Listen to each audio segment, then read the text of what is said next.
আসসালামু আলাইকুম। আমি প্রোডাক্ট ডিজাইনার সিরাজ। মূলত আমি একজন প্যাটার্ন ডিজাইনার। আমি 2011 সাল হতে আজ অবধি প্যাটার্ন মেকিংয়ে আছি। পাশাপাশি আমি অটোক্যাড সফটওয়্যারের মাধ্যমে প্যাটার্ন ড্রয়িং করা শেখাই। তো আমি চিন্তা করেছি ইউটিউবের মাধ্যমে আমি প্যাটার্ন কাটিং এবং অটোক্যাড সফটওয়্যারের মাধ্যমে প্যাটার্ন ড্রয়িং করা শেখাবো। তো আপনারা যারা শিখতে চান তারা চাইলে আমার চ্যানেলটি সাবস্ক্রাইব করে রাখতে পারেন। তো চলুন, আমি সর্বপ্রথম মানি ব্যাগ দিয়ে শুরু করব, তারপরে বড় ব্যাগ, তারপরে ব্যাকপ্যাক, এভাবে করে আস্তে আস্তে আস্তে আস্তে জ্যাকেটের প্যাটার্ন অবধি আমি শেখাবো ইনশাআল্লাহ। আর পাশাপাশি অটোক্যাড, আমার এই চ্যানেলটিতে অটোক্যাডের মেশিন কিভাবে চালাতে হয় এবং অটোক্যাডে কিভাবে প্যাটার্ন ড্রয়িং করতে হয় এবং কিভাবে ডাইস তৈরি করতে হয় এ ব্যাপারে ধারণা দিব ইনশাআল্লাহ। তো চলুন, আজকে যেহেতু ফার্স্ট ডে, পর্ব নাম্বার 1, আমি কিন্তু প্যাটার্নটা পর্ব আকারে আমার চ্যানেলে আপলোড করব। আপনারা এভাবে করেই দেখে নেবেন। ওকে, তো আমি যেহেতু ফার্স্ট মানি ব্যাগ দিয়ে শুরু করব, সেহেতু মানি ব্যাগের প্রাথমিক যে ইন্ট্রোডিউসটা সেটা আমি আজকে এই ভিডিওতে বর্ণনা করব। পরবর্তী ভিডিও নাম্বার 2তে আমি প্যাটার্ন সম্পর্কে আলোচনা করব। তো দেখুন, মানি ব্যাগ এরকম খোলার পরে এরকম একটা বেস থাকবে।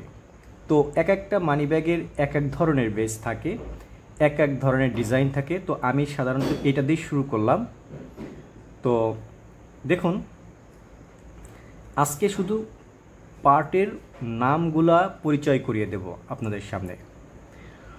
তো দেখুন, এটাকে বলে CC1, এগুলাকে বলে CC, এটাকে বলে ফিনালি, অনেক জায়গায় এটাকে স্টাম্প পকেটও বলে, আর এটাকে বলে সেন্টার পার্ট অথবা মিডিল পার্ট। ওকে, তারপরে এটাকে বলে ফ্লাপ, এটাকে বলে ফ্লাপ কাউন্টার, আর টোটালটাকে মিলে বলে কয়েন পকেটস। ওকে, তো এই যে লাইনিং দেখছেন এটাকে বলে ফার্স্ট পার্ট। তারপরে যে লাইনিংটা দেখতে পাচ্ছেন এটার উপরের অংশটাকে বলে সেকেন্ড পার্ট, টপ, অথবা অনেক জায়গায় ভিন্ন নামে এটাকে ডাকা হয়। হ্যাঁ, তো আমি এটাকে সেকেন্ড পার্ট বলি। আনফর্চুনেটলি এই মানিব্যাগটা আমি ট্রায়ালের জন্য ব্যবহার করব বলে এর আপার অংশটা নাই। তো এই পরবর্তী যে পার্টটা থাকে এই পার্টটাকে আপার পার্ট বলা হয়। ওকে, তো অনেকেই এটাকে তেস্তা বলে।